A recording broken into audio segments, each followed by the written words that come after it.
We're not 3 months late at all. Nope, No, never. That would never happen. That would never happen. Nope. Welcome back to the Hivemind Recap Podcast. The December 2022 recap that's coming out in April of 2023. If you missed our update video, TLDR, Derek had no internet for 3 months. Here we are, catching up, making up for lost time. So we're still doing our December recap. It's a bit of a shorter recap than usual given the lack of releases that December 2022 had to offer, but that doesn't mean it lacked in quality. Justin would especially make that argument, but we'll get to that. Hello. If you haven't listened to our 2022 end of year awards episodes yet, make sure to go do that because there are some releases from this episode in our 2022 awards. Hint, hint. So if you want to hear some of our more recent thoughts to December on these songs, definitely go give that a listen. But with all that being said, Justin, Derek, and Jacob, it's been a while. How you feeling? Jacob's sick. I knew Jacob's answer from the get-go. I feel like that's penance because when we did the awards show, like both Derek and I just got the shits kicked out of us. Oh yeah, you did. Jacob's You did. You totally did. That's the Hivemind curse. Yep. We can't all be at 100%. Well, I'm kind of scared if we are. Speaking of the Hivemind, we met up in December for the first time. We did. We have some extra time given the short length of the playlist this month, so we're gonna spend the first, I don't know, however long it takes to discuss the fact that we have known each other as friends for like 4 years, and we finally all got to meet up in person. It took a while. It finally happened, and I was expecting to reflect on this trip 3 months ago. Yeah. Right. But I forgot what happened. that Friday was fucking insane for me. I know, Jacob, you flew in on Thursday the day before. Derek, you were driving up on Friday. But Friday for me, waking up at 4 a.m., flying down at 7 a.m., having my flight get delayed, barely eating anything all fucking day. And then we topped the night off with the tour of the Concrete Jungle. Yeah. And holy fuck. What a show that was. Really fucking good show. An absolutely incredible show. Hivemind conquered Virginia. Hivemind conquered the Norva. It's true. It did conquer the Norva. That's not hard to do. That shit's a pig. Shout out to Derek almost not getting in. Yo, right? That was really annoying. Yeah. Oh my goodness. Hey, I had no issue with the Canadian the fact that ID. the solution was move 2 feet to your right, it was even worse. Hey man, look, I was struggling. I was struggling to get to Chili's. I was struggling to get to the venue. It was nothing but hard shit before I entered that venue. Okay. But once we entered the venue, though. Oh yeah, dude, I was so worried when I transferred that ticket out of my app and you couldn't get in. I was like, oh fuck, did I do something wrong? I was like, what? Bro, it would not load, and then it turned out I was just standing in a bad spot. Like, literally, somebody came over and was like, "That's a bad spot," and I'm like, "What?" And she's like, "Yeah, you're trying to get something to load." I'm like, "Yeah." She goes, "Move over there." What? Shout out to that random stranger. Shout out to that random stranger. Dude, I was out there for like 20 minutes trying to get my fucking email to load, and all I had to do was move. Like, bad spot? Are you kidding? No, I was in a bad spot. Like, I remember this, dude. It was I was so mad. I was happy that I could get in, but I was mad that that's all that it took. I'm like, I would have taken like one step forward. That's hilarious. Oh, man. I didn't know that's what happened. That's hilarious. I missed 1,000 Below because I was in a bad spot. Like, did you miss the whole set for 1,000 Below? Yeah. I missed the whole set. I actually don't remember that. I thought you made it for like part of 1,000 Below. No, I think he got in. Fuck, it's been so long. I don't even remember who was after 1,000 Below. I got in before Make Them Suffer. Yeah, as I was getting in, 1,000 Below. Oh, had, like, that's just right. Off. Yeah, I totally blank on Make Them Suffer because that's not a Justin band. Justin had a Make Them Suffer show. No, I'm pretty just sure stands I blacked out during that entire show, and then Roy woke me up. Make Them was Suffer was awesome. crazy though. They were so good, bro. That's honestly probably, even without seeing Thousand Below, that was honestly probably the best lineup of bands I've ever seen. Like, especially in terms of Yeah. like quality and live performances. Yeah, that was fucking incredible. Yeah, I can't think of anything that rivals it. Like, the best thing I can think of that rivals it is probably when I saw Beartooth with Wage War and Dragged Under. But, like, that's not Bad Omens, Dayseeker, Make Them Suffer, and Thousand Below, you know? Absolutely not. Yeah. Any favorite songs on the set? I know, Derek, you probably have one. there's But- a moment. There's a There's moment. a moment. When they covered Mhm. Sympathy by Too Close to Touch, man. Oh, Derek That was- Pog. that was heart-wrenching. Yeah. Honestly, getting to see Bones by Make Them Suffer live was crazy. I loved it. That and Doom Switch, when you pulled out the keytar. Yeah, the guitar on Doom Mm. Switch. That was probably my favorite moment of the set. Without Me, too. Just Yeah. oh, yeah. That So many, makes really good live. The thing about Dayseeker, we had, how many of us saw the Sleep Talk tour? I know myself and Justin Yep. did.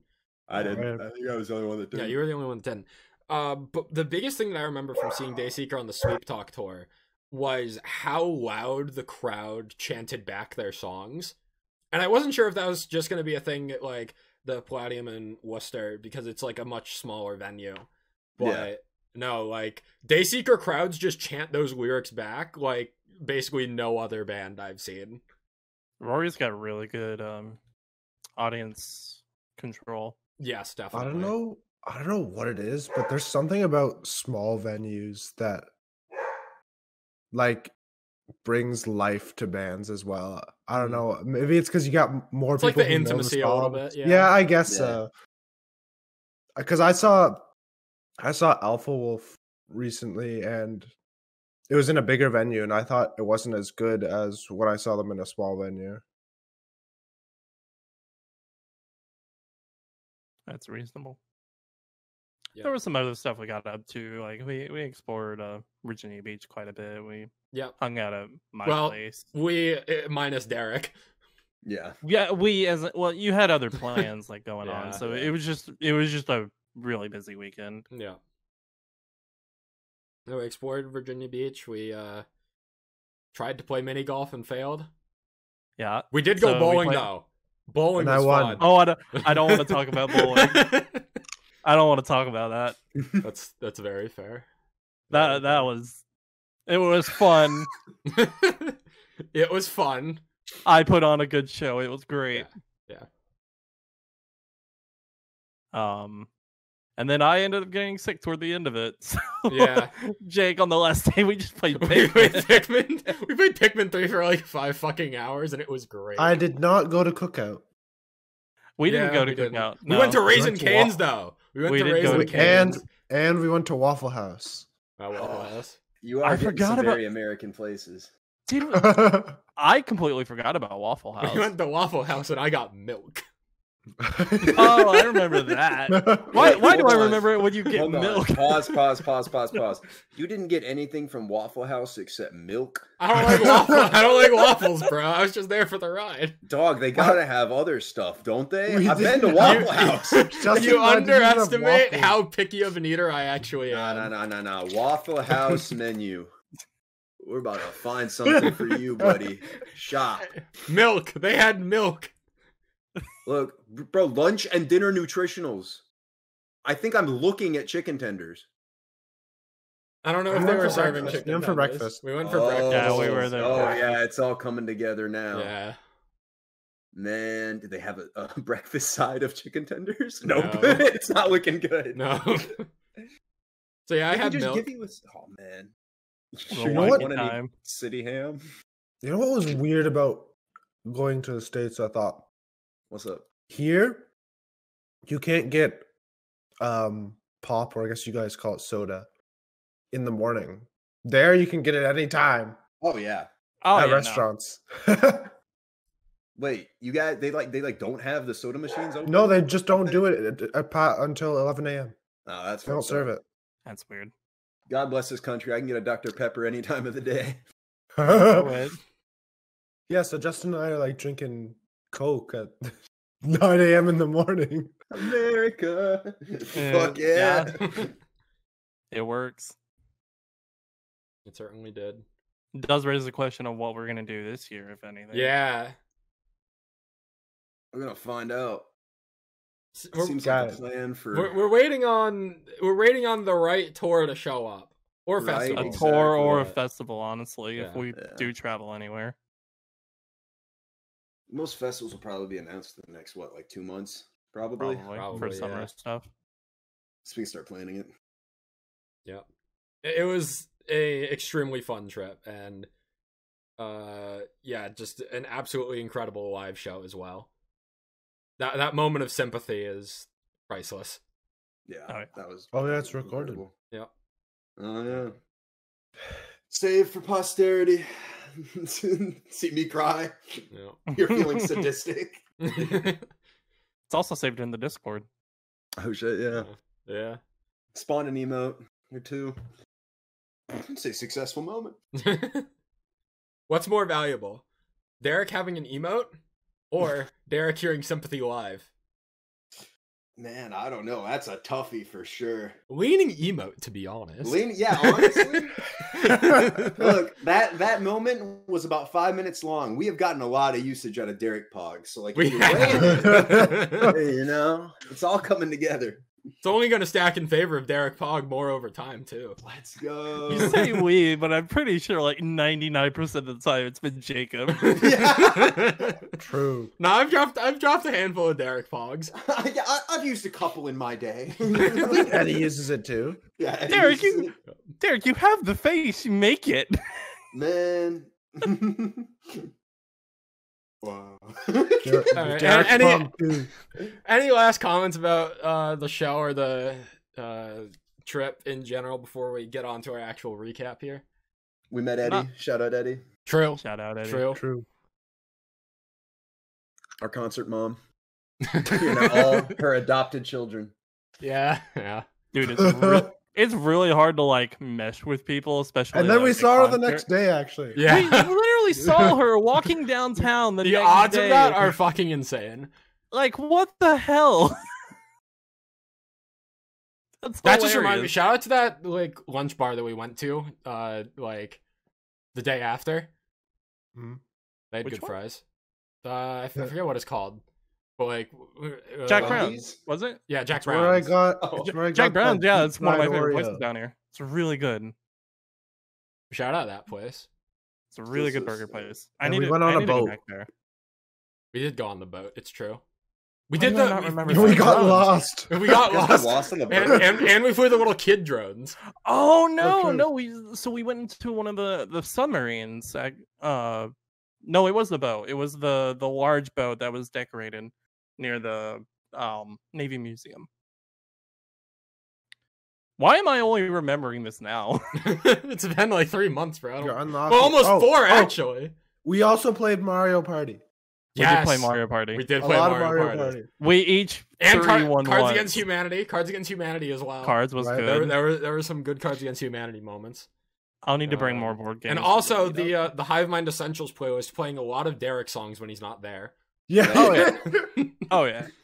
That was par for the course. Yeah, yeah. Just giving you guys a little taste, you know. Yeah. Gotta throw some Ariana All Grande. of in the playlist Australia every came once on in like 3 times. a while. I'm assuming you guys didn't sit through it all 3 times. I don't think so. I don't think we sat through it once. No. Man, oh, they put out a new album recently too. I still gotta listen to that. Any more Australia references? Let me see. No breakdown at Wallabies. What do we got? Nope. No Australia this time. Unlucky. Probably not gonna end up in my top 10. Unlucky. Sad. Probably cookie crumbles. All right, let's talk about our actual December recap. shit, yeah. Before we do that though, follow us on social media at Hivemind Radio _ on Instagram and Twitter. Hivemind Radio Recap on YouTube. Help us get to 100 subscribers. We're so close. And Hivemind Recap Podcast on Spotify and other podcast platforms. Justin. How close are we now? Hold on, sorry. I Oh, have yeah, to like look this. 94. Yeah, like 94, I think. 94. 96. If Derek had Meh, meh, internet, meh, meh, meh, meh, meh, we meh. would be at 100. Well, if Comcast wasn't full of dipshits, maybe we would be. Hey, Please don't get us out of that Comcast sponsorship that we had. Oh, So man. hardcore. Yeah. Dude, real talk, even if we reached out, they wouldn't get back to us for a long time. If I've learned absolutely anything over not. the past couple of months. how funny would it be if they approached us and like, we're gonna sponsor you guys? Yes. Somewhere there's a guy listening who works through Comcast, and he's like, man. You know, we were Hate gonna these sponsor. guys. We were gonna sponsor the show. I think it has a lot of He's potential. frantically But this unsending Derek the guy? email. This Derek guy? All right. We're gonna have to delete this episode. I think we named the Absolutely episode not. "Fuck Comcast," and that I way don't- we'll get all the angry boomers looking for like Comcast solutions on YouTube too. That's why. That's I what don't think we want as our actually can audience. because YouTube would suppress it. Yeah. No. We're built different. It's okay. We'll get it figured out. I'll call it my Alright. guys. I'll see what they can do. Let's get to some music. Oh, on they'll the be there in 3 podcast. months then. Jacob. Sorry. Justin wants to talk about his music very badly. Okay. So we got 2 new releases from NVRLESS to start us off. One is a part of a video game, Vampire the Masquerade Blood Hunt, with their song Last One Standing.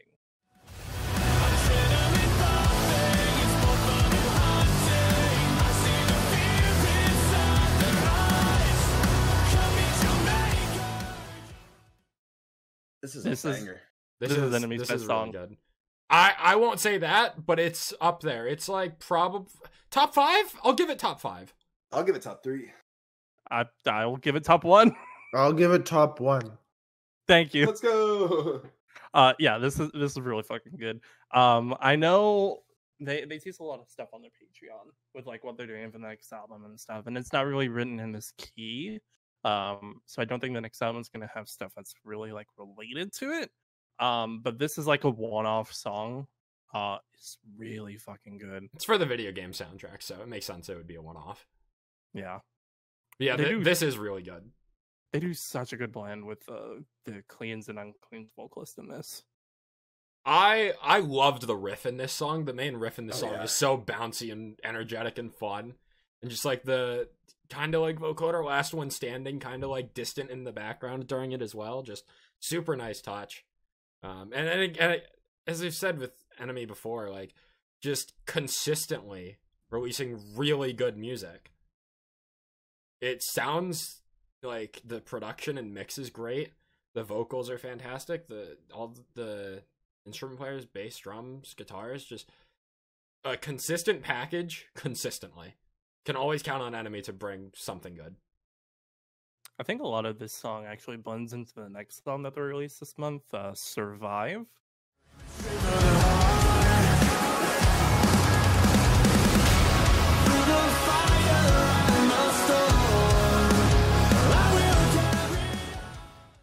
So how does Survive stack up, in your opinion?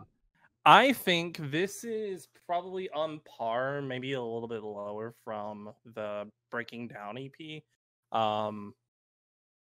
I would say this is on par with like, is it Lost? Is it the one? Yeah, that's one of their songs. I don't really Lost. remember. Yeah, I think it's on par with like that.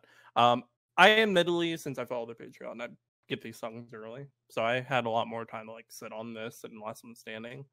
So the start leading into like the guitar riff is probably my favorite part. I feel like this song is way more underwhelming compared to Last One Standing. Mm-hmm. I can see also that. don't think the fact that the two songs releasing within like a few weeks of each other does it any favors. No. Well, That Last One Standing is so good that it Last One almost makes it Standing didn't hard really to have a stand release up to date. it. That was just based on the game. Like I think Yeah. they just kind of released it when the soundtrack released. Yeah, but still, them releasing so close to one another still doesn't do it any favors. To me. Oh yeah. I don't think it would have like, done any favors when they're so close to single- each on other its in my own. playlist. I'm scrolling up to go back to Last One Standing like 8 times out of 10. I agree. It's still a good song. Don't get me wrong, but Oh no, I don't think Enemy has really put out a bad song. I don't Yeah, think not they're really. capable of. there's been a couple of underwhelming songs. I think "Survive" being one of them, but like by no means is it a bad song. It's just like this band should be going viral on Octane. Like, they should be going crazy on Octane. I think Silver Bullet's getting Silver Bullet's the next song that we're gonna talk about by them in March.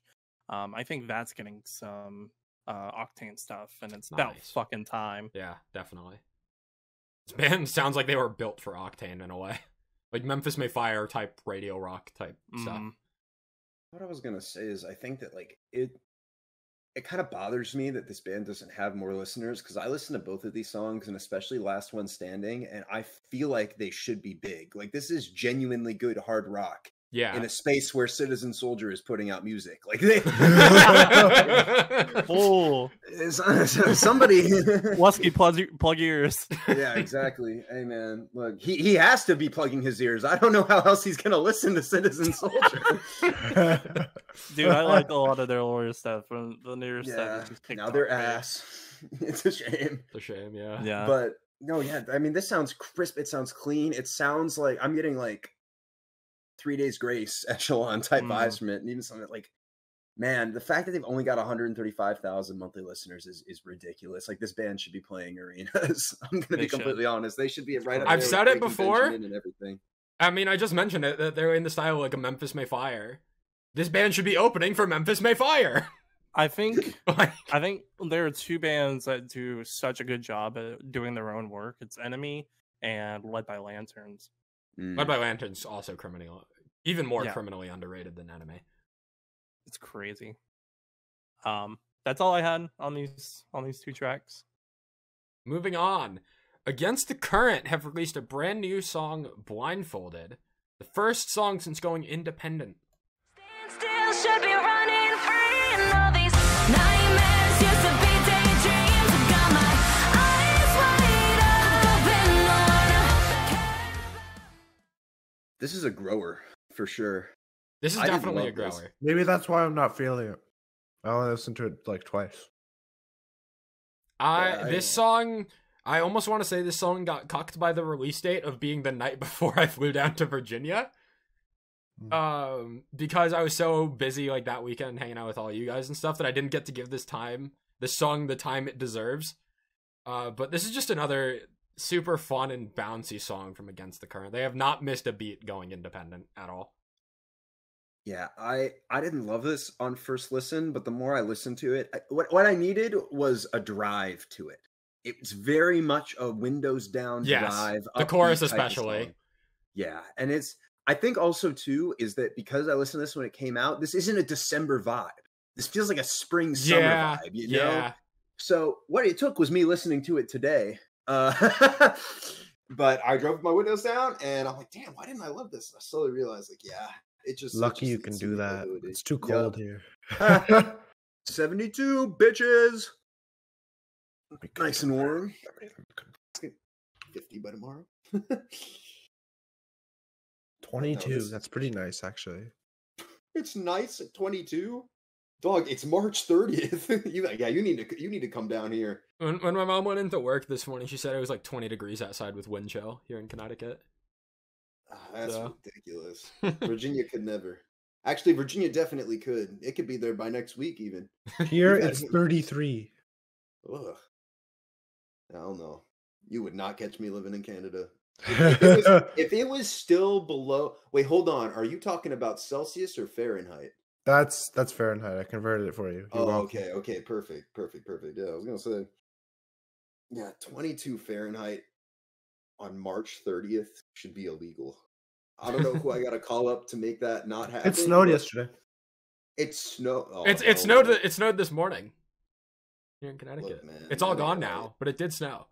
Yes, it's all gone. Again, anyway, Blindfolded, good song. Blindfolded, fantastic song. I don't think it's nearly as strong as the best songs from the Fever EP. No, God, no. But like, you can kind of just. I'm never gonna be disappointed throwing this song on. You know, like when I hear that guitar riff slowly coming in, fading in at the start of the song, I'm like, oh hell yeah, this song's good. It's fun. You know what else is fun? Cyan Kicks and their song "Someone Like You." So funny.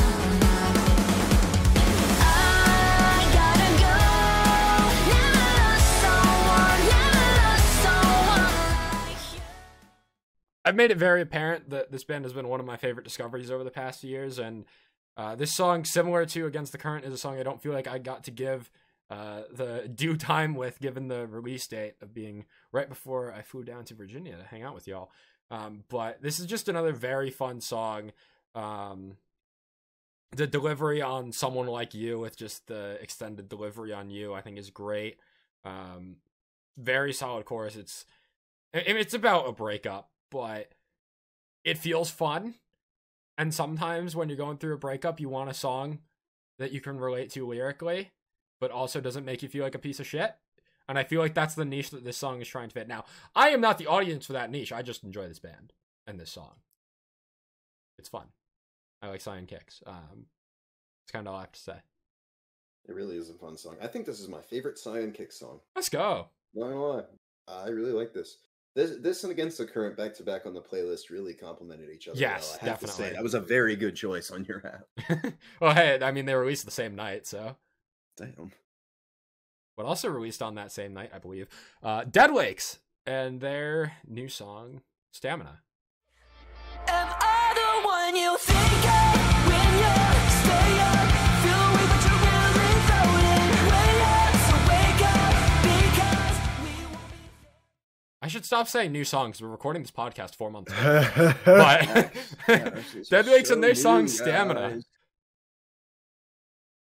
This is not as strong as Wrong Way as a single, but it's still some more solid post-hardcore vibiness from Dead Lakes. I am excited for the debut album. Agreed. I think a lot of these singles are good, not great. Maybe that spoils a little bit, but for other singles that I've heard. But yeah, I think there's always like a moment in each of these that's great. For me in this song, it's the chorus just gets stuck in my head. Am I the one you just think in general, the choruses that Dead Lakes give off. Wrong Way is like Wrong Way down a one lane. That chorus is incredibly memorable. This song too. Even going back to their EP, I forget what it's called, but I think SMS Happiness, that song's really good, with a really good chorus. Just in general, this band is, I feel like, kind of slept on, but their numbers are definitely growing from where they used to be, and they deserve it. So, Stamina, solid song. I think it's my favorite single. This is number one. Wrong Way is number two, and the other two are kind of exist. We'll get to the other two in future episodes as we are slowly catching up on these episodes, but let's keep it moving. We got to go back to the Justin train soon enough. Howl Like Wolves have dropped a brand new single, Watch the World Collapse, featuring Our Promise. Watch the world collapse. The sky is falling down. Everything flames out somehow. Right now. Another riff that kicks ass in the Yeah. playlist today. Oh, absolutely. This is my favorite Howl Like Wolves song. I mean, they only had like 4 songs out before this, so it's not like there was a ton of competition, but this song is incredible. And I mean, you know how much I love Our Promise, so seeing that feature on this song instantly had my attention. Even without that feature, this probably would have been my favorite song from them. Just an incredible riff with a super, like, you can sing back this chorus so easily, just Watch the World Collapse. Yeah, I was about to say that riff into the chorus is really good. The breakdown in this song as well. I was about to say, admittedly, the breakdown does lose me. It doesn't lose me. Breakdown goes hard. I would say this is my second favorite single of the month. We'll get to my favorite single of the month later. But this song definitely... I didn't know how much I needed a new song from this band until I heard this song. Is there a album or something coming out? I assume so. I assume it's... I don't know if it's an album or an EP, but this song and their next single that they dropped both have like the red color scheme album art. So presumably it's leading into something, but as far as I'm aware, nothing's been announced yet. Howl Like Wolves are yet another German metalcore band to exist and just be good. It's crazy. They only formed in 2021. Yeah. It's ridiculous. Wild. Yeah, I don't have too much more to say other than this song bangs, and the Our Promise feature is fantastic. And you should definitely go give this song a listen if you've never heard of them. This is a great time to get into this band. When are we making the Hivemind EP, debut EP? You raise a I mean, point. if you abbreviate episode, we're technically making several EPs. Man. That's what we need. Well, Kickstarter. I need $20 and we'll make it American. happen. American. Yeah. You have to specify USD. Yeah. Look, send it to me and then don't tag any of them, and I'll be But- sure to let them know that you sent me the $20. I will play drums off of the garbage bin outside the house.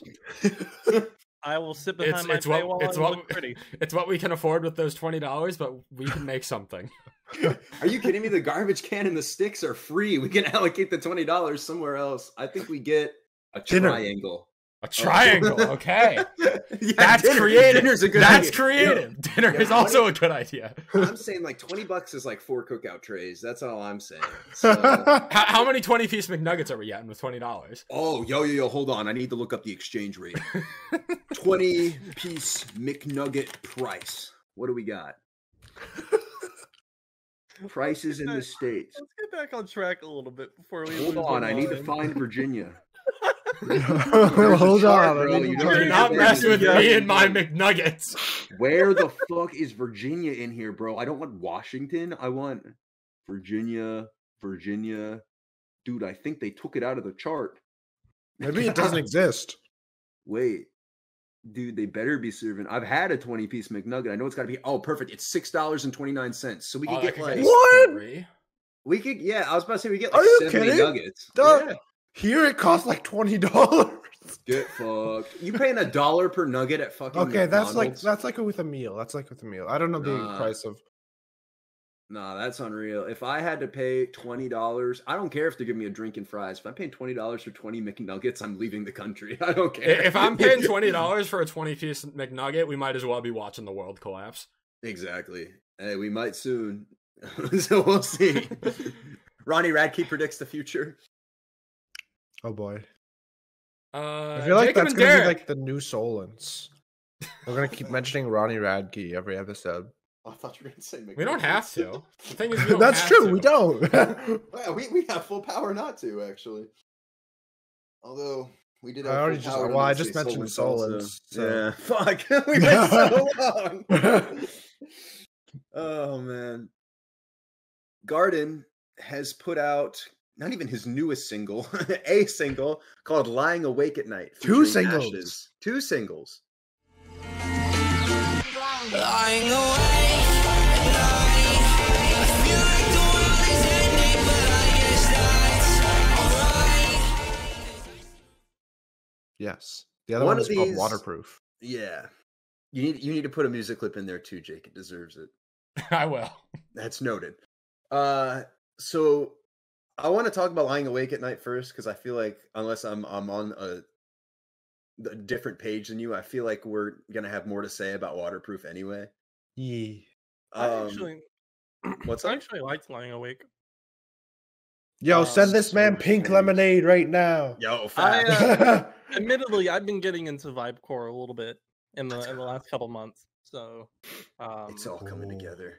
I'm So what you're saying is big that fan. I'm the final boss of the garden conversion.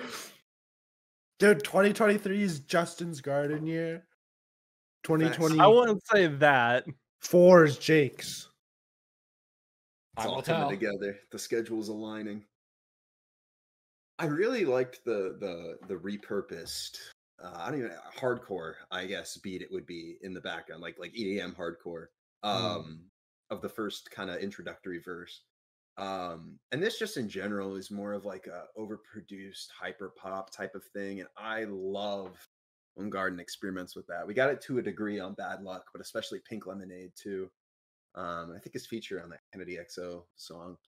Yeah, overall just really, really interesting and refreshing. I really like that, like, even if he makes more traditional, like, I don't even know if I can call it emo rap at this point, but for the sake of generalization, I'll call it emo rap. That even if he makes that a lot of the time, every time he branches out, I feel like it hits. It like it doesn't matter what he does, he's gonna make a good song either way. And the Ashes feature is really, really good. Not an artist I'd heard of before, but I listened to some of her solo stuff, and it was really good. I think she was below 1,000 monthly listeners before the song dropped, and now she's at 16,000. So, Anyway, Waterproof. Dreaming of moments where I have no opponents, all my components assembled outside the booth. You are a phone call away, I guess your number has changed, and you are home on that day or something. literally, I'm so mad because every fucking year Garden does this. He put out, so that's it, huh? On December 30th, 2020, so I could put it in my awards. And then he put Bad Luck out on what, December 29th or 30th? I think it was before Christmas, actually. It was after our awards show. Either Yes, way, it was after which our was awards fucking infuriating. Couldn't put it in our list because what'd you say? It would have been top 5 songs of the year, right? Or maybe Yeah, like song for of the sure. year for you. It would have been top 10 for me. And now we get fucking Waterproof, which retroactively would probably be my song of the year, and then dropped on December 30th. I'm like, come on.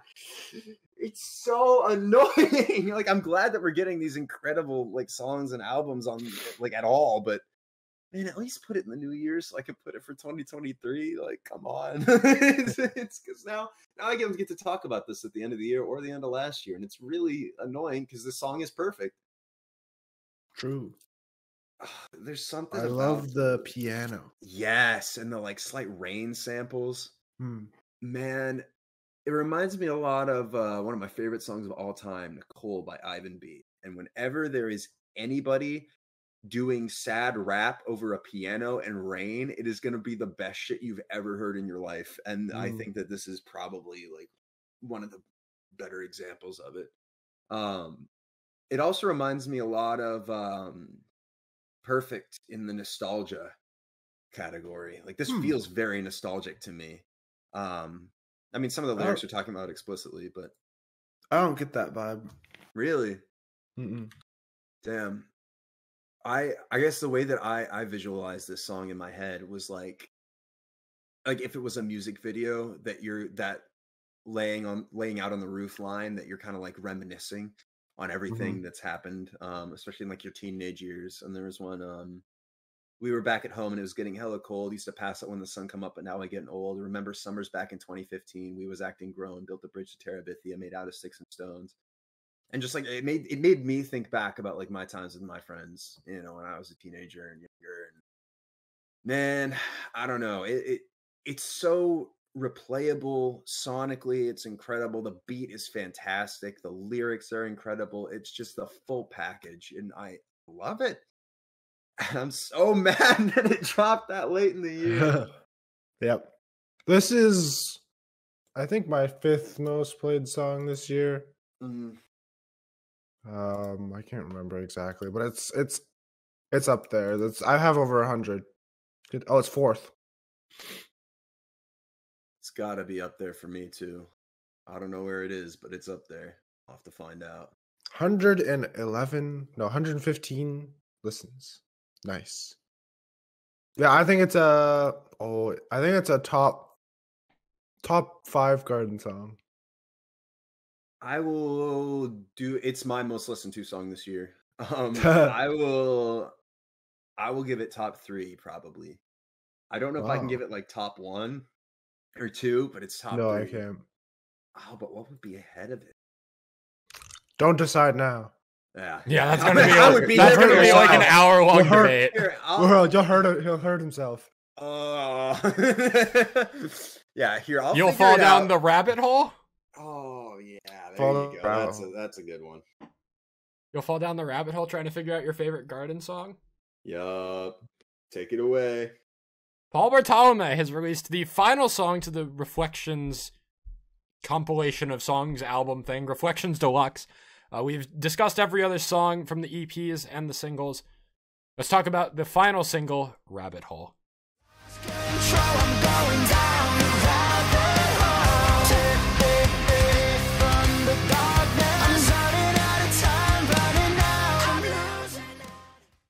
That was not my smoothest transition.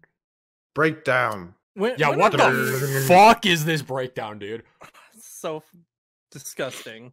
It's like they heard the breakdown from Reaper by Fit for a King and were like, yeah, let's just throw it into this radio rock song.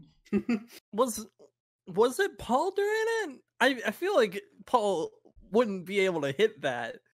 I don't know. Maybe Paul's know. got it. He's been training for a fight. He's got a kid. The titty milk business is booming. He could have time to practice. Bro, you had to mention it, didn't you? Yeah. Look, it's the end of the year. Everything comes full circle. Dude, that's right. It is the end of the year. I forgot about that. But Yeah, this is really good. On the deluxe album, I would say this is probably one of the top, like probably half of the songs. yeah, definitely. I enjoyed it.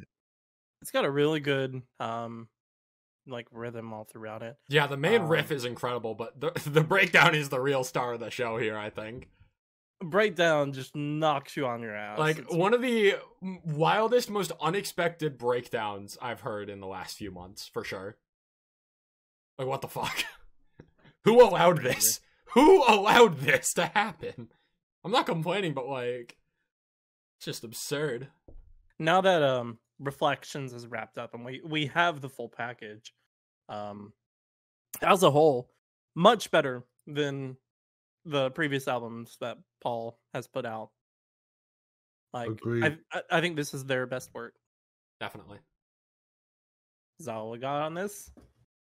Yes, Yeah, sir. pretty I much. think that brings us to the next song in the Justin train. Choo choo, motherfuckers. We got Phrenia not leaving this year without dropping another banger. We got Apocalypse Hour.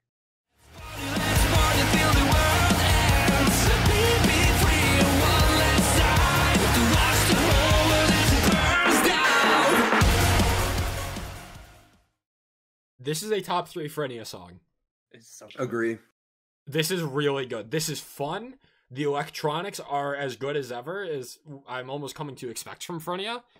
And just sick riffs. This has everything that I've come to expect out of a good Phrenia song, which a lot of their songs have leaned on the more underwhelming side, other than a few standouts. This one checks all the boxes of being good and memorable. It's also got a really good breakdown that I think blends super well with this song. Definitely. To kind of contrast with Paul Bartolome's, where it just hits you like a fucking truck. Yeah. Phrenia have teased. They won, I think, a grant or something to put out another album in 2023. Yeah. So I'm super excited to see how that plays out, if it's going to be anything similar to Separated. But with this and then Dissonance that came out early 2022, like, Phrenia, just don't fucking stop. I think we talked about Changes, yeah. So Changes also as well, and they redid a lot of their songs. Just like, Phrenia's got good fucking work. It's them, Abyss Watching Me, and I feel like there's one other one that's just an abroad band that just do a fucking phenomenal job in whatever language they put out. Yeah, I don't have too much to add, really. Like, I don't feel like... I almost want to spend more time on this song, because I think it deserves it, but really, this is just a solid package all around, and I don't think there needs to be too... Sometimes, like, less is more type of thing, you know? That's how I feel about describing this song. It's just good. Give it a listen. It's really good. Go support Phrenia, because Exactly. that's great. Yeah, give Phrenia in general a listen, because woo. They have 21,000. It's not bad. I thought they were below. It's higher than it was Okay. before. I must have done Yeah. something. Let's move on. We got Cantervice dropping their next single, Blackout. Fellow citizens, we apologize for this broadcast interruption. We are Cantervice, and we have a message for you.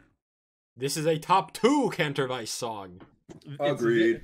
It's this and The Machine for me. Like, fucking, this is Bring Me the Horizon inspired to a T. Like, this is very reminiscent of, I want to say Parasite Eve. Either Parasite Eve or Teardrops. One of those two. It's got a very familiar sound to it. I can see it. I can It's see it. I teardrops. Yeah. Yeah, you're right. You're right. It's one of those two. They're very similar. The lyrics are really good about it's continuing on with like this dystopian theme that they've got going on, where like the technology and like the government, it's like the higher being. The bridge to the breakdown is like, "Hello, this is Cantervice speaking." Oh yeah, the bridge to the breakdown was not expected, but it was really good. Breakdown as well, like fuck, Rob went really hard on it. The chorus as well it's got a really good energy to it. I would say if this is leading up to something, it's definitely bringing a lot of good energy, and like they've been doing merch drops for every release since I think Doomsday was the first one where they've done it. But if they continue like doing merch drops and whatnot, it's like this Cantervice is gonna go somewhere by the end of 2023. I'm calling it here. They deserve it, yeah. Yeah, just really solid song. I thought the main riff in this song, I feel like I've been saying that for a lot of songs, but the main riff in this song it's just so punchy and it's awesome. I think December 2022 had a lot of good like instrumentation. Yes. Yeah. Mainly. Yes. I was gonna say there was a lot of riffage in this playlist. Like, Yeah. it was damn good. Riff a lot. That's all I wanted to check in on that. Derek, you want to tackle this next one? Because I think this Yes, is one of your sir. children. Uh-huh. Hands Like Houses have dropped their newest single, Hurricane. No, it's not full. I'm stuck out here in the cold, but it's all letting go of what I wished you'd said. 'Cause you told me. The boys are back. This is their first song since the Space EP, or no, self-titled EP. Can't believe I A space EP. I was like, where are we listening to The Devil Wears Prada? Oh yeah, right. That's what I was thinking of, bro. It was because I think of Space every time I think of that, which came out back in 2020, which is almost 3 years ago. It was my EP of the year. But this sounds nothing like anything off that EP, and they are back to sounding like Dissonance, which is a phenomenal thing. This is the lyricism, the atmosphere, the guitar tone. We got some screams back. Like Hands Like Houses are fucking back, and they're not just back from like a 2.5 year like hiatus issue thing. That ended up being apparently the result of some legal battle that apparently somebody had defamed one of their members. And they went and fought it in court for like 2 years. And it finally got settled, and they got, I don't know if it was in like accordance with that, but after that happened, they got a grant from the Australian government for a new EP.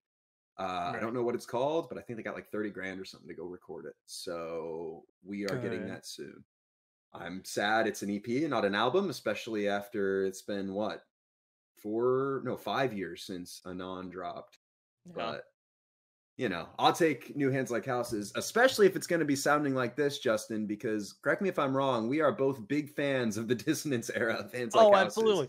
No, like Dissonance Drift is one of my favorite songs from this, and this like tickles the back of my head where Hands Like Houses likes to come out of, and it's fucking phenomenal. Trenton's vocals like hit another mark on this.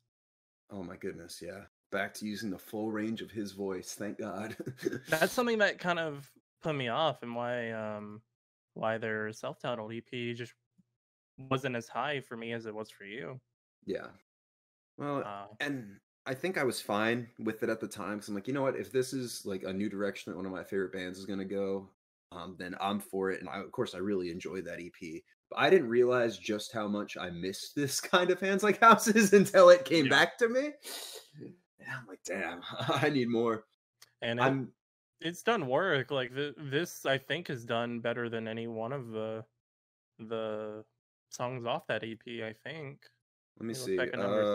Actually, no. it's on par with Dangerous and Wired, which were not singles. The rest were. Yeah. Wired, phenomenal song, by the way. 570,000 plays is fucking criminal. I listen to that song all the time. Probably half of those are me. Yeah, I don't. I almost don't even want to say it because I feel like I'm manifesting it into existence. I'm scared that this is going to be like Tilt was for Anon. They have mentioned when this came out that they don't know where the next sound is going to be, if it's going to relate to this at all. Oh no! But- no! But this is in the Derek in cards, and shambles. I'm glad they can do it if they really Yeah. wanted to. And Yeah. the reception for it, from like looking at comments and stuff, is like blown out of the water. Like they reasonably can do it and still attract the same traction that they got when those albums dropped, and that's good. My hot take is that I like most of their self-titled EP more than this, which sounds wrong because I should like this more dissonance era, post-hardcore Hands Like That Houses. is wrong. But I have more fond memories of songs like Space, The Water, and Stranger than this. This one know, kind of you just are- came and went. You are kind of spitting. I will say, I think that as amazing as this is, I think the Water, Space, and Wired are all better for me. I would say Space is better, but I can't argue this being better Yeah. than, or this being any lower. Just another phenomenal song from Hands Like Houses, who, you know, even if they don't know what direction they're going in, hopefully they pick this one because I want more of it. Everyone does, yeah, absolutely. By no means is this a bad song, it just didn't really stick with me in any meaningful way. That's kind of where I'm sitting with it. That's fair. Let's move on. We got Time the Evaluator with their fourth single off whatever the fuck they're doing, called Binary Pulse.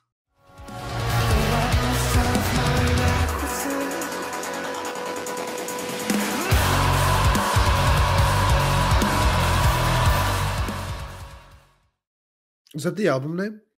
I don't know. Okay. What? I got you, Jacob. I realize what I said, but I choose to ignore you. This is my single of the month. Ooh. This month or December? December. Retroactively, this is his. Retroactively. This is his best single of March. The future doesn't exist in December. Guys, this fucking I was sold on Blackwater when that dropped. I wasn't too sold on Ivy until after a couple of listens.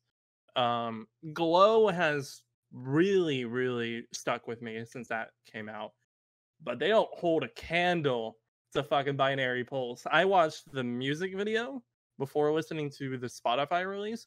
The music video is on another level. It really puts a very haunting atmosphere into this song. The chorus and then the bridge, ooh, fucking phenomenal.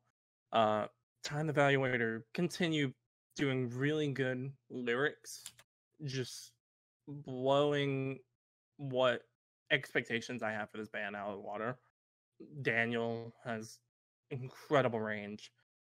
That was already apparent when Blackwater dropped. Why does this song remind me of like North Lane? That's I have no kind of idea. real. No, I'm with you there. It does kind Like of old North Lane. Old yeah, North yeah, Lane. Yeah. I gotta go back and listen to that. It's something like this. Like, fuck, this is so good. The Yeah, chorus. sorry, go ahead. I was gonna say, the chorus. Crave for just a little more to not obliviate. I was made to feel initially. Now I cannot feel myself because my begotten soul needs healing.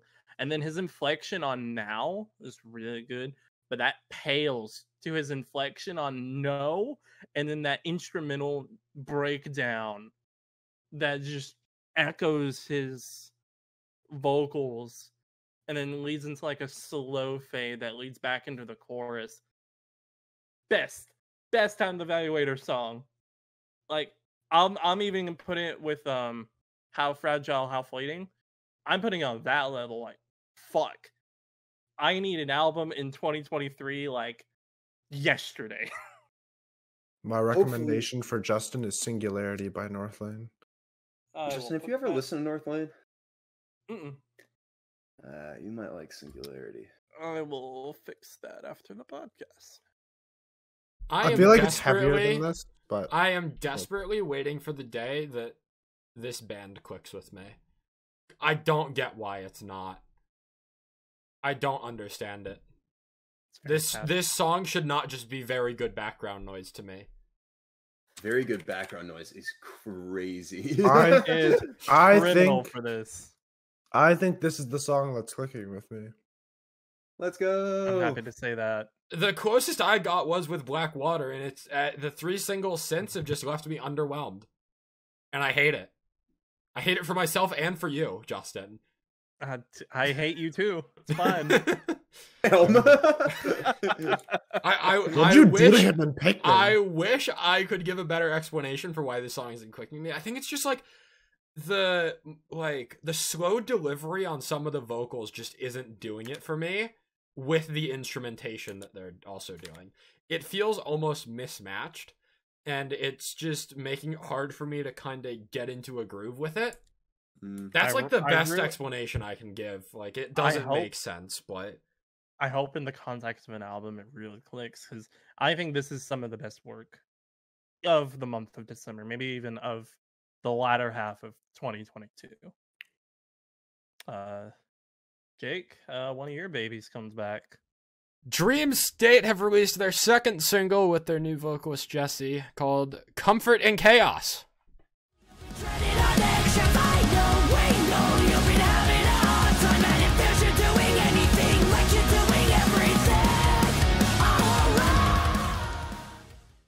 Now, this isn't as strong as Taunt Me, but it is still a damn good single with some incredible riffs all around and a pretty memorable chorus. But particularly the instrumentation. This band has not missed a fucking beat with the instrumentation. They are just bringing the heat with the riffs. Just, it's crazy. And I think Jesse's vocals, well, the song as a whole isn't as strong compared to Taunt Me, in my opinion. I feel like her vocals definitely, it shows a bit more range in this song, especially towards the end.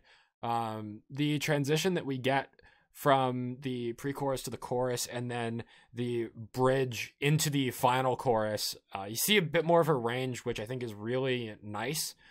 And just overall, this is another solid song from Dream State. This obviously doesn't hold much of a candle to what I think of Primrose Path, but if it's a difference between Dream State not existing and me having this song, I'm always picking having this song exist. I really love the idea, or the lyrics, and the idea of the lyrics, actually, is I find comfort in chaos, it's all that I've ever known. I really like that line in particular, and the delivery of it, but just overall, solid song from Dream State. I'm still not fully sold on any of the new Dream State songs. They've all been like really good, or not really. Well, they've ranged from good to really good, but there's something missing for all of them, and I'm not really sure what it is. You know, I don't know if it's just because the Dream State songs that I do like, I hold in such high regard, but I'm waiting for that one of this new era to wow me. That definitely wouldn't surprise me being a factor. But I don't know. I just really like it. I feel like a vocalist change is one of the hardest things a band can go through. It is. I don't feel like they've lost the sound too much, but it is definitely very different from what CJ sounded like. Like, I think of like Flyleaf. Yeah, you can't really replace Lacey Stern. Like, let's be sober. Now. The only time, well, actually, I think it worked with. I think it can work in like we've seen it work in deathcore. Well, yeah. A certain Barry Tomorrow as well. Oh, we have really seen it in Barry Tomorrow. I know what I'm doing tonight. That's a little hint for our future episodes coming after this. But anyway, any last thoughts on the Dream State song here before we move on? Solid. I'll take it. Really good. Let's talk about Ankor and their song Prisoner. Survive.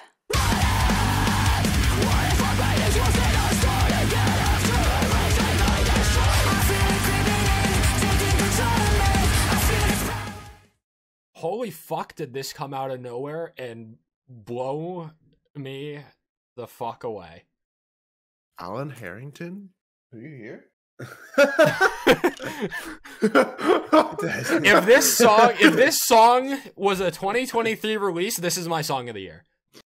Oh, damn. I didn't realize you. Okay, so we've been a little disconnected on this song. I didn't realize you held it in that high regard. Okay, so if we recorded this in January when we were supposed to, I was going to say this is the best song I had heard since I Prevail dropped their album in August. Oh, wow. Okay. Damn. Actually, no.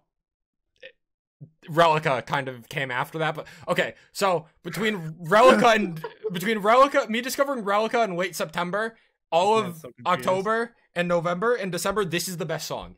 And this is like, it's like, at least it would be my song of the year for 2023 if it released not in the end of December. At the very least, I think this song is fucking crazy.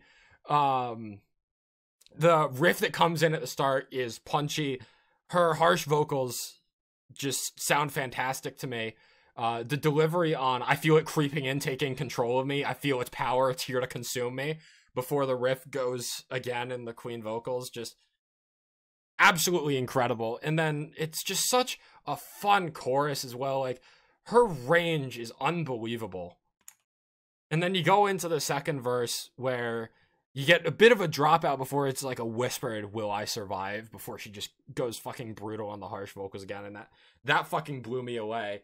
And then you get to the fucking breakdown with the blast beats that just blew me away for like a third fucking time in this song. Like, I had no idea I was about to hear like arguably a top 20 song of last year in the last 2 weeks of the year. This song is incredible. This song single-handedly might carry this band to a top 10 album of 2023. Honestly, that is how strong I feel about this song and the potential that this band has. I don't know if it's going to be this song alone, but this band in general has so much potential to drop a top 10 album. It's ridiculous. Like, I mean, I hate to say like, oh, female lead vocalist does cleans and unclean Spirit Box, but like there are some Spirit Box vibes here, and I think I love it. Yeah, I mean, I'm not as high as you on this, but this has still been a pretty big mainstay, and what was otherwise kind of a dead month for me. I mean, I didn't add any singles this month, so... Well, because Justin took Handlick Houses from you. But... Yeah, and then Jacob took Garden, and I was just kind of sad. And you put in this, and I'm like, huh, there is really nothing else. Yeah, so needless to say, this is my favorite song of December, and it's not particularly fucking close. I believe this is the only song from December that made my best of the year playlist, and not a single song from November made my best of the year playlist. So yeah, I fucking love this. Ankor has so much potential, and I cannot wait for an inevitable, hopefully, album announcement coming later in 2023. Justin, wrap us up with the singles tonight. We got another drop from It Comes in Waves with their single Not Too Late.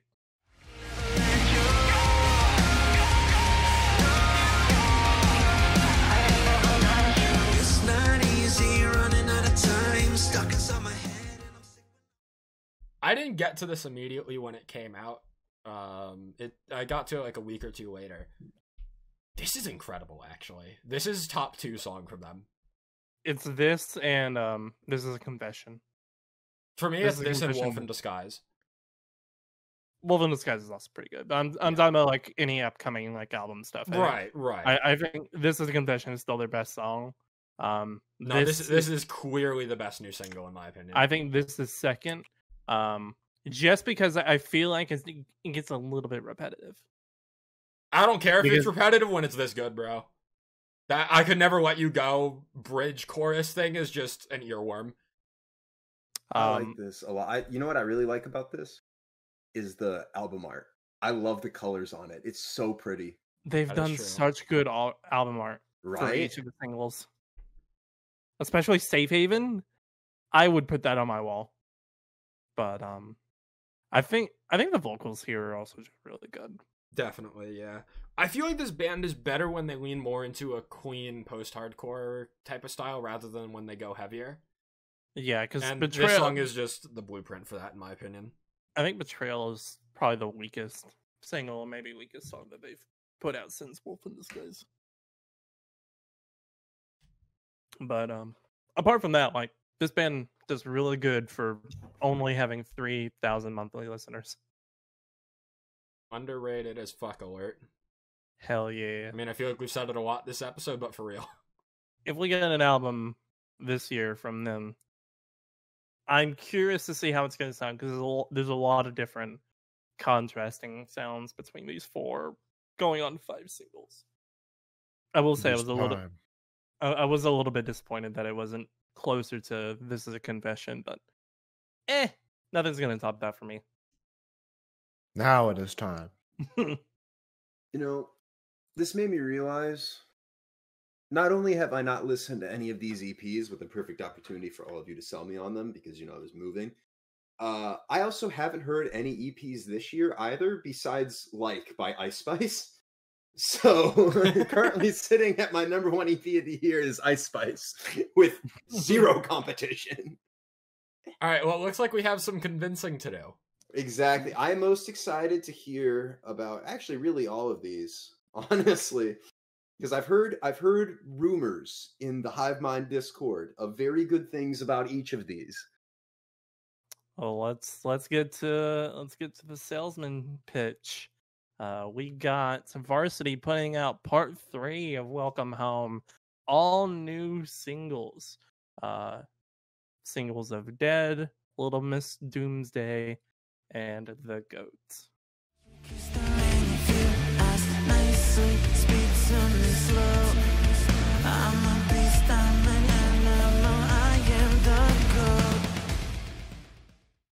Joey Tyler really said, "I am the goat," and made it a song.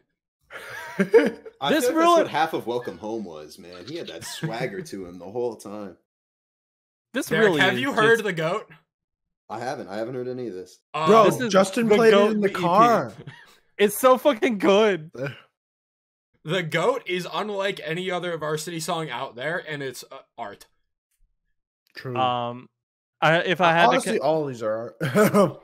If I had to compare these to each one of the works, I would say Dead is probably reminiscent to like Paranoid. I want to say like very, very close to like Paranoid. Little Miss Doomsday, I think, is online with like Hush, maybe a little bit of Gravity here and there. The Goat is Lovesick, like very very reminiscent to like Lovesick, maybe Lovesick, but let's make it heavier. Maybe a little bit of a closer thrown in there. I think Little Miss Doomsday is more funky than Justin's putting on. Yeah. I admittedly haven't gone back to it that much since it dropped. Little Miss Doomsday is actually, it's between Dead kind of fell a little flat for me, but I think Little Miss Doomsday and The Goat are both really solid songs. This is why I call this EP The Goat and Friends, because The Goat has been the only one that's stuck with me. It's the only one in my playlist. Really? Yeah. I really enjoyed Dead. The riff in The Goat is just so fucking powerful. Oh, it's so good. Whoever gave Joey Tyler the control and the okay to make that song, I applaud you. Because not many people would have the confidence to stroke their own ego in the way Joey Tyler does, but he deserves it. And each of these 3 songs are so fucking different. Yeah, it's baffling the amount of range this motherfucker has. Hey, I said it before, I'll say it again. This band is criminally underrated. And they're putting out another 14, 15-track album in 2023. Does this man sleep? They don't sleep. What the fuck? They don't. What the hell? I'm gonna read some lyrics from Dead since these guys aren't selling it good enough. I'm already sold, so you guys. I think it's the chorus. So it's you're into me, I'm indecisive. Yeah, we can be friends. I don't mind it. I know your feelings, you can't hide it. You're into me, you won't survive it. My favorite part. I will say that that breakdown in The Goat too, really good. Yeah. So what I'm hearing is I need to listen to this. You need to listen to The Goat specifically. I think these are like top songs. Like if they were on the album, they would be. up there for, I don't know, maybe like No, I Like, would. the GOAT is, like, wouldn't top want to five. blow. I wouldn't want to blow up the album any more than it. no, kind of I'm already saying is. like if I was ranking them. Yeah. I will say I think Derek is actually just gonna like each three of these for different reasons. So definitely give it a listen because I think you would find something in each one of these. I love how Perfect. each of them have Elite 3 and Speak. 4 in their title. I was just In gonna say the Elite I Speak. should. Elite Speak. Is that what it's called? The first Yeah. one looks like a bra size. 34D. Hey, yo, Joey Tyler, what size boobie you wear? Oh my God. Dude, that's the next evolution of this band. We need to get Joey Tyler a pair of tits. Is it gonna be? He's gonna rival Paul. I was about to say, is it gonna be like Paul's titty? It's just all coming together. Oh, The master God. plan. He's definitely not coming on the show now. No. Oh, absolutely not. He's gonna be like, "What the fuck is wrong with these people?" A lot, actually. A lot, actually. Oh, yeah. If you are looking for vibey post-hardcore, Varsity I am. is the band. Perfect. Oh. Varsity is the band. That's the blanket statement. They're doing what NVRLESS can't do nowadays. Ooh, yeah. Agreed. Well, and that's coming from a guy with Peach Club as a top 5 album of all time. So you Yeah, know. dude, I really like Peach Club too, but And then there's we'll get into that the one. other. Let's move on then to our next EP. We have Colorblind, who have released the Colorblind E EP. In the room, never colder. On my mind like a boulder. I still believe in ghosts. 5 songs, 3 of which were singles that we didn't actually talk about. Was waiting for the EP to drop to really discuss them because ultimately there was just better releases in all the other months. I have one song on here that I specifically want to highlight, and I don't think it's going to align with you, Justin. I assume you've heard this, right? I've heard the EP. Yeah, I have no idea what song you're going to talk about. I think Ghosts is one of the best songs that this band has ever done, and it sounds nothing like anything they've ever done. Motherfucker, that's the one song that I that I was on it too. Damn it. Dude, that delivery of the delivery in the slow vibey chorus of "I still believe in ghosts, wishing the spirit had bones, I guess I'll never grow up." Oh, it's just so good, dude. Feels so good. It went straight into my down the rabbit hole sad vibes playlist, you know. It's just one of those types of songs. This band has been typically more in line of like, I almost want to say like a Sleeping with Sirens type of vibe with like higher pitched vocals in post-hardcore with really clean production. Ghost is a complete step away from that, and I love it. The more traditional songs like Love Is Red and Everything But Faith are still good, but I feel like Ghosts, they just nailed that concept so much more, whereas Love Is Red and Everything But Faith, I can get songs like that from other bands that I enjoy more. Type of thing. Not to say that they're bad, but they just weren't super memorable to me, where I think the uniqueness of Ghosts, compared to like the expectations versus reality type thing, and also just, again, I feel like they knocked it out of the park. Yeah, I'll agree. I will admit as well, I'm not so sold on the other ones.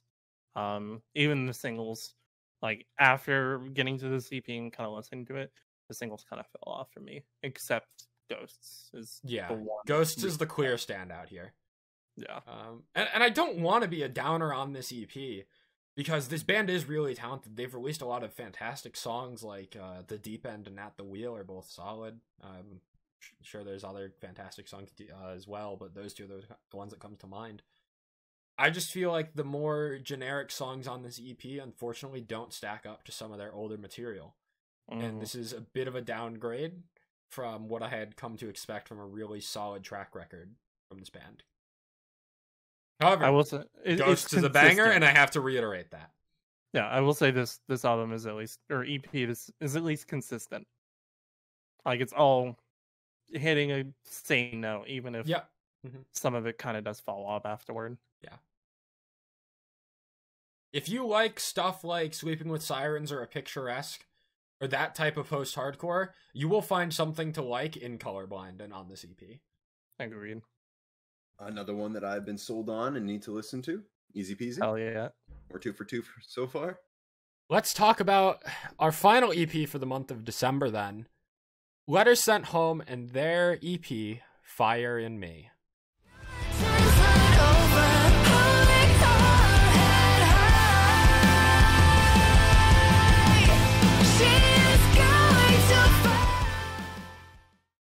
Now, we already discussed most of this EP as singles, leaving just Phoenix and Misery Loves Company stripped.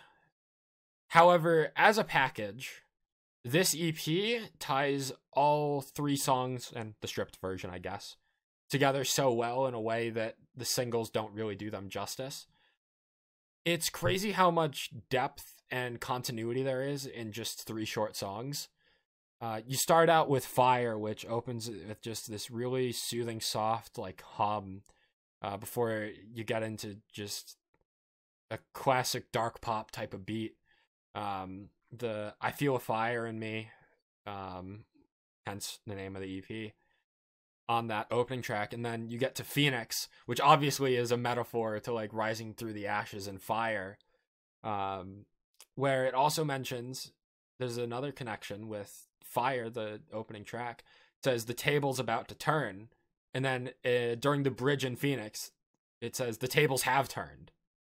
And I just feel like a lot of EPs, especially this short, are usually just a collection of songs, whereas this feels like it's truly telling a story. And for how short it is, I really respect that, because I don't feel like that's very easy to pull off. Yeah. With all that being said, did you have a point, Jacob? Or Well, I just wanted to say I think it's funny that you got this EP early and we're reviewing it we're now. reviewing it 3 months ago. So yeah, I luckily shout out to Letters Sent Home. They're a very small band, so I was able to DM them, tell them that I wanted to include this in my end of year awards. Just based on the strength of Fire and Born to Die as singles, that this should probably make one of my top EPs of the year. Spoiler alert, it did. To nobody's surprise, really. But yeah, now that I've had even more time to sit on it, I actually think I would bump it even higher in my top EPs of the year list. I only had a few days to really digest Phoenix as the final track on this EP, and the more time I've had away from it, the more I've grown to love Phoenix as probably my favorite song on this EP. It has, I feel like I mentioned it in the awards episodes, but what I love about this band and bands like Future Palace that I've also grown to love over the past years is the way that they are able to balance all of the sad spectrums of emotions with hope. And the way that they are able to spin that negativity into hope is something that I really connect to, and I don't feel like a lot of bands are able to pull that off in a way that connects with me so well. And I think that's why I love this EP and Letters Sent Home in general as much as I do. The last thing I want to mention, the Misery Loves Company Stripped is an absolute heartbreaker of a song. That song was already sad just as a normal song, and it's an incredible song, but the piano over Misery Loves Company is just like, you can hear the emotion in her voice so fucking well. It's like, it's just so fucking sad but so beautiful at the same time. One of my favorite stripped / reimagined songs of 2022, in all honesty. I don't listen to a lot of reimagined songs very often, but this one definitely left an impact on me. On top of what the 3 songs of the main EP. I was gonna say, even having not listened to it, just looking at the track list and seeing a stripped version of a Misery Loves Company song feels like it was meant to just be heartbreaking. Like, it opens with a slow piano ballad of "I can feel your pain, listening to every word, believing I'm insane, but I've seen so much worse." Like, You can't tell me that's not gonna pull at the heartstrings from the moment that you hear the first piano note. And then you get to the chorus. I just need to reiterate, even though this is the stripped version, not the original, lyrically, it hits different, stripped. Your heart is broken and I take a look. Now I find that there is no way out. Your mind is open and I can't resist. Now I'm fighting your battles. I'm obviously speaking it way faster than it should hit emotionally to a piano ballad, but like, God, it's just, her vocals on a piano ballad are a cheat code to tears. Whether that's a good thing or not depends on the mood. But yeah, this band and this EP are fantastic. Another absolutely hidden gem. If I didn't discover them in December 2021, they would have been my favorite artist I discovered in 2022 by a long shot, but alas, unlucky for me. That's how it goes sometimes. Highly recommend checking out this EP and their other work as well, because it's all fantastic. And I am extremely excited for what they have teased as a debut album coming later this year or in 2024. Speaking of albums, it's time to talk about the few December albums that we have in the playlist this month. One of which we actually got to hear early. We did, yeah. And we're talking about it 4 months later. Funny how that works. We Funny got how that works. 1,000 Below dropping their album, Hell Finds You Everywhere. And even when you pray for me, hate for me, I feel it in my heart, but you couldn't have known. And time doesn't wait for me, it's breaking. So we got to hear this early because when we went to the show as a group in Norfolk, they were selling the CD of this album a week before it went out on streaming platforms. So the night after the show, Justin, Jacob, and I, we hopped into Justin's car, threw it into the CD player, and we had a roll with this album, listening to it for the first time that way. And I think it's criminal to not let Jacob have the first words on this. It did not disappoint. for the most part, I'll agree with that. Yeah. Yeah, I think there's a common agreement of one source of disappointment on this album, but we can save that for later. Mm-hmm. Well, now I'm kind of curious to see what your source of disappointment is. Talk about it later. Let's talk about the opener. Let's talk about the opener of Hell Finds You Everywhere. To start off the album before the 3 singles. You mean the second best 1,000 Below song? That's a take. I think it's a top 3 on this album. I said what I said. Oh, God, it's so hard because 1,000 Below has so many good songs. I don't think any of the songs on this album are as good as Gone to Me. That's true. Actually, Sabotage This album, Sabotage is there. This album would have benefited from having Gone to Me, but I understand why it's not on it because it was so disconnected from the rest of the album, like in terms of release. But Gone to Me is better than I would say every song on this album. It's close, but I do think Gone to Me is stronger. Hell Finds You Everywhere really sets the tone for this album. And you get the rare Noah Sebastian feature. Right? Never happens. Never happens, but Never ever. What band other than 1,000 Below to have a Noah Sebastian feature, right? Like, so did he come out for the set? He didn't play it. They they didn't didn't play any of the new play songs. this. Yeah.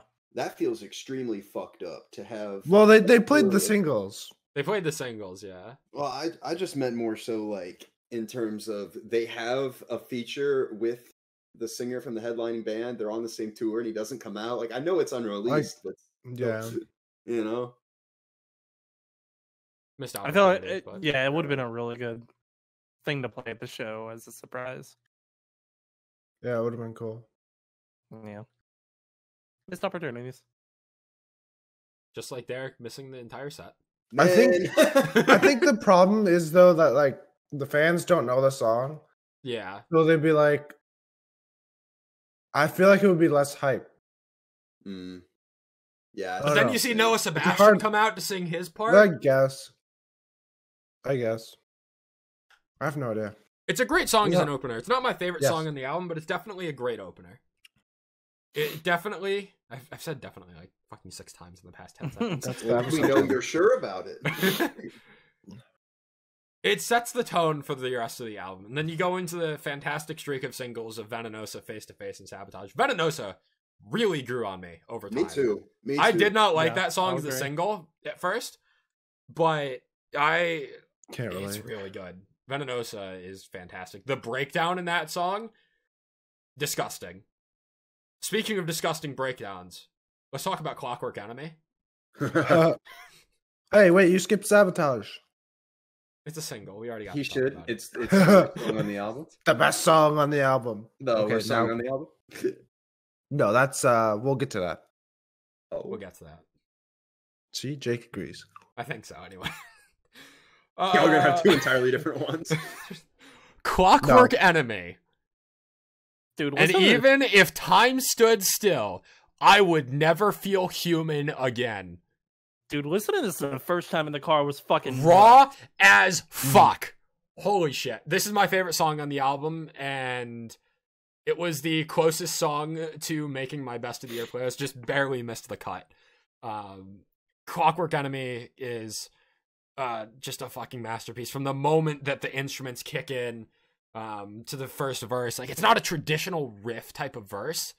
It kind of comes out of nowhere almost. The way the And- song starts. And it's got like a freaking orchestra behind him. Yeah. And just everything building into that breakdown, that you get like a big dropout before the breakdown build up, and then just letting it go into that. And even if time stood still, I would never feel human again. Just incredible, dude. I wish I got to hear this song live, but I guess that means I'll have to see 1000 Below for a third time. Are they playing any of the new songs besides the singles? I have no idea. The tour starts this week, so I still haven't decided if I'm going or not. I won't be, because it's not coming close enough to me. But yeah, Clockwork. I kind of want Enemy to see is the set fantastic. list and then decide. Yeah, Fair. it's a good call. So from Clockwork Enemy, that takes us to Next Time Around, featuring Matt Flood of Caskets. AKA the worst song on the album. Man, Yep. fuck you. This is the best song on the album. What? What? Oh yeah. This shit Oh. is phenomenal. You kidding? Bro, This is the, really the good. resident Caskets hater likes the Caskets feature. That's the surprising part. This is What? such a missed opportunity. Man, I think maybe it's because I didn't know who the fuck Matt Flood was until just now. So Okay, that kind of Now he hates it as well. Now he hates no, it. no, but I can see why you would if you're like, oh shit, 1000 Below featuring Caskets and it's a slow song type Yeah. of ballad almost. Me personally, I think that this is the best song on the album. This is the one I've gone back to the most out of all of them. Caskets I love can this. do a Damn. slow ballad fine. Hopes and Dreams is a perfect example of that. This could have no Caskets feature and it would still be the best song on the album. I'm sticking by it. I love it. But I think my opinion is widely disregarded because I think this is the best and Sabotage is the worst by like a mile. So You're so wrong. I can't remember the last time I had such a divergent opinion from this. Not necessarily like even just on something with you, Jacob. Okay, but just we in all general with agree on everybody. Venenosa being a grower at least. We can have a No, middle I ground like on that from the beginning. Okay, whatever. Man. Fucking Derek and I can. Fucking Yeah, Gen Z. yeah. I Yeah, think I the feel most like- interesting song that I don't think I normally would like is Blue Roses. Don't Fade. Yeah, that's a fun song. It's bouncy, Mhm. surprisingly. It feels like kind of EDM influenced in a way. Mhm. Like it's not a song that I went back to a ton, but like definitely, like it definitely stands out amongst the rest of the album. And then it leads into the closer of All I Have Left to Give. Which I is don't know like if you had any other- Sabotage 2.0. Yeah. All I Have Left to Give, probably my second favorite song on the album.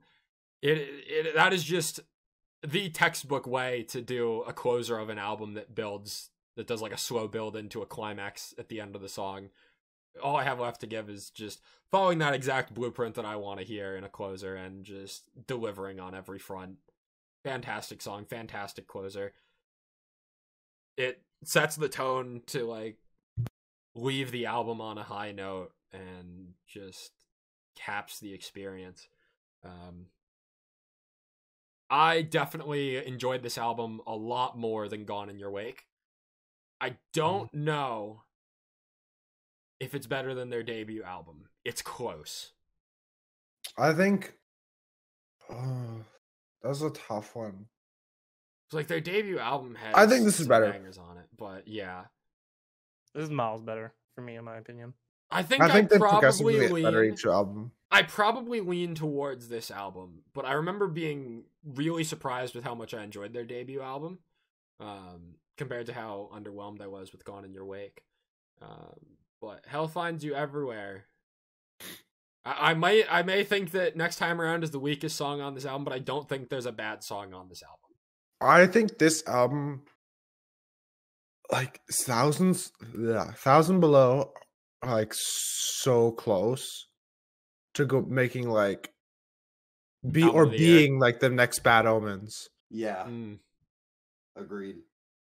I mean, hell, they've toured together multiple times at this point, so it makes sense that they kind of have influences from each other. When's the Bad Omens song featuring James DeBerg? When's that gonna happen? Maybe it's in the deluxe. Maybe. We Well, skipped over. there is. We did investigate and find there's one unreleased song in that isolated vocals playlist, right? Yeah. I don't know if that confirms a deluxe or if it's just like, I don't know. It could be like a cover or something. I don't know. Yeah. Anyway, Justin, you were saying that we skipped a song. Yeah, we skipped my favorite song off the album, which was Shade.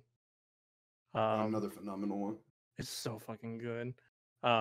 Mainly just the bridge into the final chorus where it adds like the harsher vocals layered into James's clean vocals. With the lyrics, "This is where I never felt colder. I feel like you in the air. It's like you were chained to me. You still walk in the halls of the home you kept, but you won't admit that you're in my chest. You're still the shade on the walls. I know you're still the pain that I can't forget." Really fucking phenomenal lyricism, and I love just the layering in that portion. It immediately sold me when I listened to it, and I think it's this, Hell Finds You Everywhere, and one of those songs off of the last album. Clockwork Enemy? Oh, no. No, Gone Your Wake. Fake Smile is my I think those are my top 3 go-tos. This was definitely a very, I mean, at least for Justin, Jacob, and I, Derek, you unfortunately had to leave early. But being able to listen to this song before it was out on streaming services in the car as a group and like just being able to have that experience together was definitely like a one of a kind album listening experience that is going to, like, I'm not gonna forget that. It was really good. I also think it's been so cool watching. Like, I've been watching this band since their first album, and just watching them evolve is really fun and really cool. I believe that takes us to our next album for the month of December. Foxblood have dropped their album Dissociation Vacation.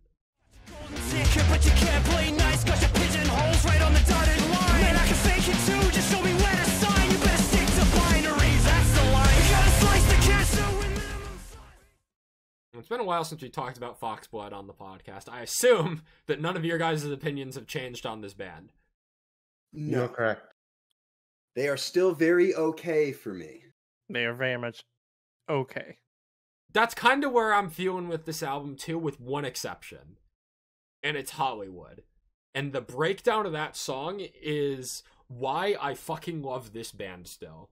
For every time that this band underwhelms me, they give me a song like Hollywood that just blows me away and is like, there is no other band that I can think of that could write a song like Foxblood. The groove of going after the second chorus into the bridge, the groove of that guitar riff and the vocal delivery is unlike anything else that I've ever heard. And then the breakdown kind of drops and you get that same vocal delivery with some incredible lyrics I'm going to read off here. Do you remember the last days of Rome? Did it feel a little bit like a broken home? We're going to drag the church through the dirt. Hope it doesn't hurt and make history alone. Yeah, we'll make history on our own. And really think it's the vocal delivery that sells it for me. It's really, like, lyrically, it's cool. It's kind of badass lyrics, and, like, mentioning that, like, yeah, we're gonna make history, fuck Rome type deal. Like, Rome ain't shit compared to what we're up to. Like, they're like, kind of hyping themselves up, and I respect that. But really, it's the instrumentation and the vocal delivery on that song completely sells it for me. There's some other solid songs on here. I think the only song that I don't really care for is K Sarah, the second song on the album. Secondhand Lions, Into the Wild Blue, Kind Regards, they all have solid choruses. Just like a kind of standard post-hardcore Australian band type vibe. Nothing too crazy, nothing mind-blowing like the breakdown of Hollywood or some of my favorite moments off of Grief and Mercy Sleep. But it has elements of what I love about this band. So I may not love the whole piece, but I like the moments, and that's enough to have me maintain faith in this band and what they are going to be releasing in the future. So while I'm underwhelmed by Dissociation Vacation, I still am very optimistic and excited for new Foxblood releases. I think my favorite from them is still Mess Like Me. Yeah. That one comes up constantly, like my ongoing like daily mixes or something like that. Like any of my that's one of their best compilation songs. playlists. One of their best songs for sure. I don't have too much more to add. I really just wanted to throw this album into the playlist to talk about Hollywood. So that's going to take us to our final album for the month. A new band for the podcast as far as I'm aware, and a band that Justin found late last year that I know he's been very excited to talk about. Yes, sir. We got NVRLESS with their album Affliction.